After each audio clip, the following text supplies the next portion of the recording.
Suicide করছেন? ঠিকই decision নিয়েছেন। কি বা লাভ বেঁচে থেকে? মন যা বলছে করে ফেলুন। আপনার সাহস আছে বলতে হবে, এটা কিন্তু সবার থাকে না। দেরি করছেন কেন? কন্টিনিউ, কেউ আটকাবে না আপনাকে। আচ্ছা একটু দাঁড়ান না, এমন সিন আবার কবে না কবে দেখতে পাবো। একটা ভিডিও করে আপনার জীবনের শেষ মুহূর্তটা ক্যামেরা বন্দি করে রাখি, উপরে গিয়ে থ্যাঙ্কস দিয়ে দিন। আরে কি হলো, কোথায় যান? সুইসাইড করবেন না? আসেন না একটু দেখি সুইসাইড করেন। আপনার সমস্যা কি? আপনি আমার পেছনে কেন লাগছেন? আপনি চেনেন আমাকে? আমার সম্পর্কে কিছু জানেন আপনি? আপনি মানুষ, আপনার মনুষ্যত্ব আছে, আপনার এইসব ফান মনে হইতেছে। আচ্ছা আমি সরি। আচ্ছা আমি কান ধরতেছি সরি। মানুষজন দেখলে কি ভাববে? আচ্ছা আমি আপনাকে কি এমন বলছি? আচ্ছা আমি যা বলছি আমি সব ফেরত নিচ্ছি, সরি। ওকে, আসলে আমি না ইচ্ছে করেই কাঁদতেছি, কারণ আপনি আমার উপর রাগ করতেছিলেন তাই। আর কেউ যখন আমার উপর রাগ করে আমি এভাবেই কাঁদি, তাহলে সে আর আমার উপর রাগ করতে পারে না। আচ্ছা আপনার সাথে কেউ রাগ করলে আপনি কি করেন? সুইসাইড করি। তা কয়বার করেছেন? কি হলো, আমি ভুল কিছু বলে ফেললাম? আরে আমি একটু এরকমই, একটু বেশি কথা বলি, সরি। It's okay. জানেন, মনের ভিতর কোনো কষ্ট থাকলে তা কাউকে শেয়ার করতে হয়। আমি জানি যারা সুইসাইড করে তারা এমনি এমনি করে না, তাদের অনেক পেইন থাকে। আপনি কিন্তু চাইলে আমার সাথে শেয়ার করতে পারেন। আমি আবার কারো সিক্রেট কাউকে বলবো না। আমার লাইফ আর 10টা মানুষের মতোই সিম্পল। একটা সোজা চেইনের মধ্যে মানুষের লাইফ যেভাবে আটকায় থাকে না, আমারটাও সেম। ছোটবেলা থেকে ফ্যামিলি বললো ক্লাস 5-এ A+ পাইতে হবে, SSC তে টিচাররা বললো A+ না পাইলে ভালো কলেজ পাবো না, কলেজে বললো A+ না পাইলে ভালো ভার্সিটি পাবো না, আর ভার্সিটিতে বললো ভালো সিজি না থাকলে ভালো জব পাবো না। শালার আমি এক একটা করে সবগুলা করলাম, তারপরেও সেই জব থেকে আজকে আমারে বের করে দিল। আবার মাথার উপর এতগুলা টাকার লোন, মানে আমি পুরো 18 বছর যেই জবের জন্য গাধার মতো খাটলাম, একদিনে সেটা শেষ। আসলে আমাদের সোসাইটিটাই আমার সারাটা জীবন আপনাকে পুশ করে যাবে, কিন্তু আপনি কি করতে চান সেটা কখনোই আপনাকে জিজ্ঞেস করবে না। এই যে আমাকেই দেখুন, ছোটবেলায় বাবা মা মারা যায়, তারপর থেকেই আঙ্কেল আন্টির কাছেই বড় হই। কিন্তু যতই বড় হতে থাকলাম ততই বুঝলাম আমি তাদের বোঝা, তাই আর বোঝা হয়ে রইলাম না, বেরিয়ে পড়লাম। কিন্তু বের হয়ে দেখি বস, টাকা ছাড়া এই দুনিয়ায় এক গ্লাস পানিও পাওয়া যায় না। মানুষের লাইফটা আসলে অনেক কমপ্লিকেটেড, উপর থেকে দেখলে বোঝা যায় না কার লাইফে কি চলতেছে। চলেন যাই। যাই মানে কোথায়? আপনার না এই একটাই সমস্যা, খালি প্রশ্ন করেন, মাঝে মাঝে প্রশ্ন না করে একটু সামনে গিয়ে দেখেন না জীবনটা কি আছে। চলেন। আপনার বাবা হয়তো আপনার জন্য অনেক টাকা রেখে গিয়েছে, হ্যাঁ তার মানে আপনার কাছে অনেক টাকা আছে। হ্যাঁ, তা তো বলতেই পারি। আচ্ছা আপনি আমাকে 12 লাখ টাকা ধার দিতে পারবেন? আমি না অনেক বিপদের মধ্যে আছি। হ্যাঁ, ধার তো দিতেই পারি। আমার কাছে 12 লাখ টাকা তো নাই, কিন্তু 11,99,960 টাকা বাদে পুরোটা আছে। আচ্ছা একটা জিনিস খেয়াল করেছেন আপনি? কি?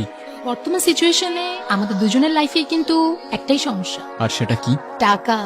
আমরা চাইলেই কিন্তু দুজনে মিলে প্রবলেমটা সলভ করতে পারি। আর সেটা কিভাবে? শোনেন, এই দুনিয়ায় সোজা রাস্তায় টাকা আর্ন করতে গেলে অনেক সময় লাগে, যেটা আমাদের হাতে নাই। সো ইনস্ট্যান্টলি টাকা আর্ন করতে গেলে আমাদেরকে বাঁকা রাস্তাটাই নিতে হবে। মানে আপনি এক্স্যাক্টলি কি করতে চাইতেছেন? সেটা আমিও জানি না, বাট সামথিং ক্রেজি। আমি বুঝতেছি না আপনি কি করবেন। আমরা কিন্তু ব্যাংক লুটতে পারি। হ্যাঁ? না না, তোমার মতো মানুষকে নিয়ে ব্যাংক লুটে যাবে। নিজের মনে হচ্ছে খুব এক্সপিরিয়েন্স। আমারও নাই। আচ্ছা একটা কাজ করলে কেমন হয়? আমার কাছে একটা খেলনা পিস্তল আছে, আপনি এটা ধরেন, বাকি প্ল্যান আমি বলতেছি। আপনাকেও বেলুন লাগবো? Hands up. Okay man, take it easy. আপনার কাছে যা যা আছে সবকিছু দিয়ে দেন প্লিজ। ও ব্রো, আপনারা চিন্তাই করতে এসেছেন? এই বেলুনালা দেখে আবার ইংলিশ মারতেছে। ভাই আমার জীবনের কিন্তু প্রথম চিন্তা এটা, প্লিজ জাস্ট দিয়ে দেন না। পিস্তলটা তো অনেক সুন্দর, কত দিয়ে কিনছেন? এই কত দিয়ে কিনছো? 60 টাকা। 60 টাকা ভাই? ব্রো একটু দেখতে পারি? Yeah sure man, take it. Hands up. ও ভাই একটা জিনিস আমি দেখাইতে ভুলে গেছি। কি ভাই? ওই ফায়ার করে কেমনে দেখাই দেন। Take it man. Now hands up. Me hands up. যা আছে দিয়ে দেন না ভাই, প্লিজ। Please please. ওই দেখেন ভাই, বাংলাদেশের উন্নয়ন। তোমাকে সামান্য একটা কাজ করতে দিলাম, সেটাও পারলাম না। আমার কি দোষ? বাংলাদেশের উন্নয়ন দেখতেই তো পিছে তাকাইলাম। উন্নয়ন যে এমনি ধোকা দিয়ে যাবে কে জানতো। তা ঠিকই, আমিও বুঝি না, আসলে আমরা তো মন থেকে ক্রিমিনাল না, এই জন্য। আচ্ছা সব ঠিক আছে, ও তো জানতো এটা ফেক পিস্তল, তাহলে ভয় পেলো কেন? তা তো জানি না। আচ্ছা তোমার নাম কি? আয়ান। তোমার? অদিতি। আচ্ছা তুমি কিন্তু আমাকে তুমি তুমি করে বলতেছো। হ্যাঁ, আর তুমি আমাকে আপনি আপনি করে বলতেছো। আচ্ছা আমরা তো এখন ফ্রেন্ড, তুমি তুমি করে বলতেই পারি। আচ্ছা তোমার গার্লফ্রেন্ড আছে? না। কেন? ওই কখনো সময়ই পাইনি এসব নিয়ে ভাবার জন্য। আমার কিন্তু বয়ফ্রেন্ড আছে। আচ্ছা ভালো তো। আর আমার বয়ফ্রেন্ডকে তুমি অনেক ভালো করেছো। মানে কে? তুমি? আমি মানে? একটু আগেই তো বললাম তুমি আমার ফ্রেন্ড, আর তুমি একটা ছেলে, ছেলে ফ্রেন্ড, বয়ফ্রেন্ড। Nice joke. আচ্ছা আমরা এখন তাহলে কি করব, নেক্সট প্ল্যান কি? জানি না।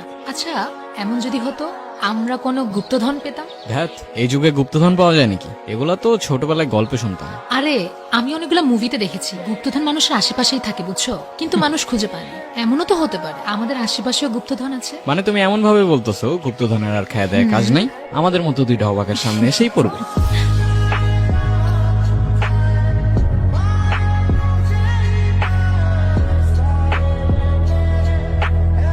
ম্যাপ দেখে যা মনে হচ্ছে গুপ্তধন আমাদের আশেপাশেই আছে, কিন্তু এখানে তো অনেকগুলো গাছ আর ম্যাপে দেওয়া মাত্র একটা। আমার মনে হচ্ছে এগুলোর মধ্যেই কোনো একটা হবে। খুঁজো খুঁজো।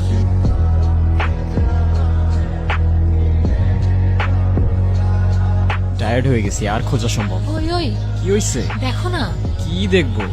পাইছি।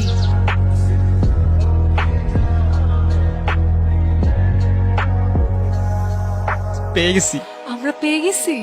পেয়ে গেছি পেয়ে গেছি পেয়ে গেছি prank, it's a prank bro. মানে এটা একটা প্র্যাঙ্ক ভিডিও ভাইয়া, এই যে আমার ক্যামেরা। বুঝলাম না, প্র্যাঙ্ক ভিডিও মানে? এই যে দেখেন, এই যে গুপ্তধন।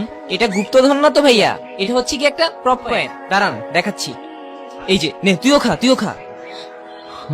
ভাইয়া কনফিউজ হওয়ার কিছু নেই, এটা পুরোটাই আমার সেটআপ, আর আপনাদের দুজনের জন্য রয়েছে আমার দুটো স্পেশাল গিফট। ওয়েট, প্ল্যানটাই স্টুপিড ছিল। সিরিয়াসলি এই যুগে কেউ গুপ্তধন খুঁজতে যায়? আমার মাথায়ও যে কি ভূত চাপ ছিল কে জানে। আর তুমি ম্যাপটা দেখছো, এখানে লিখা আছে রাজার গুপ্তধন হতে পারে তোমার। সিরিয়াসলি কোন রাজা লিখে রাখবে তার ম্যাপে আমার গুপ্তধন হতে পারে তোমার? কেন যে তোমার সাথে আমার দেখা হয়েছিল? এই চুপ, কাঁদবা না একদম। মানে তোমার প্ল্যান গুলো এক একটা মাস্টারপিস। গুপ্তধন না হয় বাদ দাও, বেলুনওয়ালারে চিন্তাই করার আইডিয়া কার মাথায় আসে? এতক্ষণ তোমার প্ল্যানে চলছি, এখন দেখো আমি কি করি। তুমি এক কাজ করো, তুমি একটু স্টাইল করে লিফট নেওয়ার পোস্ট দাও তো। সিরিয়াসলি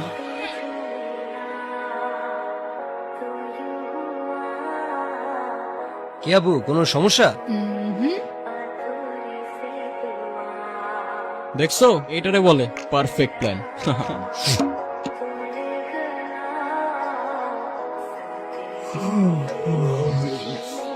কি হয়েছে?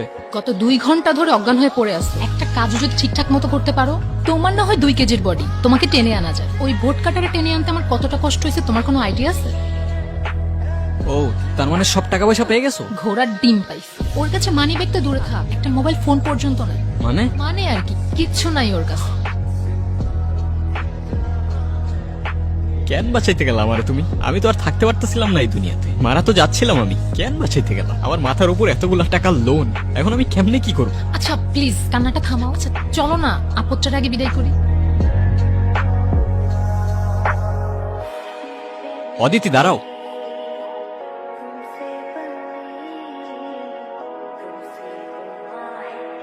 কামাল পাশাকে হাতে নাতে গ্রেফতার করা হলো এবং পুরস্কার হিসেবে আপনাদের দেওয়া হলো 1 কোটি টাকা।